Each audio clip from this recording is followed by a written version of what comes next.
கல்வியின் முன்னேற்றம். ஒரு சிறிய கிராமம். அங்கே ஒரு ஓலை குடிசையில் கண்ணகியும் அவளின் ஒரே மகன் மதிவாணனும் வாழ்ந்து வந்தனர். கணவனை இழந்த கண்ணகி கூலி வேலை செய்து தன் மகனுக்கு உணவளித்தாள். அவர்களுடைய வறுமை மிகவும் மோசமாக இருந்தது. கிழிந்த ஆடை, ஒருவேளை சாப்பாட்டுக்கே போராட்டம்.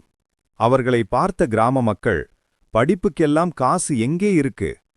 இவளைப் போலவே கூலி வேலைக்கு போக வேண்டியதுதான் என்றும், ஊரிலேயே இவங்கதான் ரொம்ப ஏழை என்றும் கேலி செய்வார்கள்.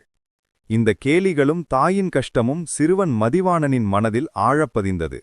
ஒரு நாள் இரவு கண்ணகி உடைந்த சுவரின் ஓட்டையில் ஒளிரும் நிலவொளியின் கீழ் தன் மகனின் தலையை வருடினாள்.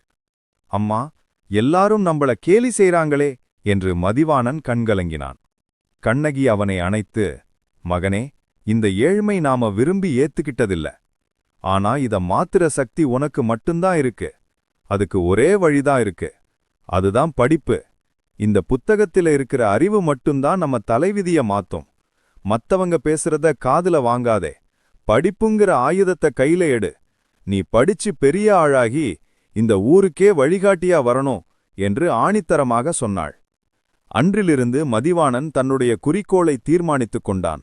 அவனுடைய உலகம் அவனது புத்தகங்களாக மாறியது. மண்ணெண்ணெய் விளக்கில் பல இரவுகள் விழித்திருந்து படித்தான். பள்ளிக்கு செல்ல முடியவில்லை என்றால் தானே நூலகத்தில் பழைய புத்தகங்களை எடுத்து படித்தான். ஊரின் கேலிகள் அவனுக்கு எரிபொருளாக அமைதன. கண்ணகி தன் மகனுக்காக கூடுதல் வேலைகளை செய்தாள். அவள் உழைப்பு மதிவாணனின் படிப்புக்கு வலு சேர்த்தது. பல ஆண்டுகள் உருண்டோடின. மதிவாணன் தன் விடாமுயற்சியால் கல்லூரியில் சிறந்த மதிப்பெண்களை பெற்று நகரத்தில் ஒரு பெரிய நிறுவனத்தில் உயர்ந்த பதவியில் வேலைக்கு சேர்ந்தான். முதலில் கிடைத்த சம்பளத்தில் தன் தாயின் கஷ்டங்களை நினைத்து அவர்களுடைய கடன்களை அடைத்தான். இன்னும் சில ஆண்டுகளில் மதிவாணன் தன் தாய் சொன்னபடியே தன் பிறந்த அதே கிராமத்திற்கு திரும்பி வந்தான். ஆனால் இந்த முறை ஒரு வாடகை காரில் அல்ல, அவன் சம்பாதித்த சொந்த பெரிய காரில் வந்தான். அவன் கிராமத்தின் எல்லையில் தனக்கும் தன் தாய்க்கும் ஒரு அழகான பங்களாவை கட்டினான். அந்த கிராம மக்கள் அனைவரும் இதை பார்த்து திகைத்து நின்றனர். அன்று கேலி செய்தவர்களின் கண்கள் வியப்பால் விரிந்தன. கண்ணகி தன் புதிய வீட்டு வாசலில் நின்று தன்னுடைய மகனின் தோளில் கை வைத்து பழைய ஓலை குடிசையை பார்த்தாள். அவள் கண்களில் நீர் வழிந்தது. அது வறுமையின் கண்ணீர் அல்ல, பெருமையின் கண்ணீர்.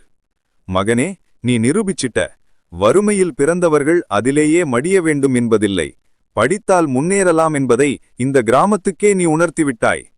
மதிவாணன் சிரித்து கொண்டே, அம்மா, நீ போட்ட உழைப்பும் நீ கொடுத்த ஊக்கமும் தான் காரணம். கேலி செய்தவர்கள் இன்று ஆச்சரியத்துடன் பார்ப்பது படிப்புக்கு கிடைத்த வெற்றி. அந்த கிராமத்தின் கேலி செய்யப்பட்ட ஏழை குடும்பம் இன்று அனைவருக்கும் எடுத்துக்காட்டாக மிகவும் சந்தோஷமாக வாழ்ந்தது. கதை தரும் பாடம். வறுமை என்பது ஒரு தடை அல்ல, அது ஒரு சவால்.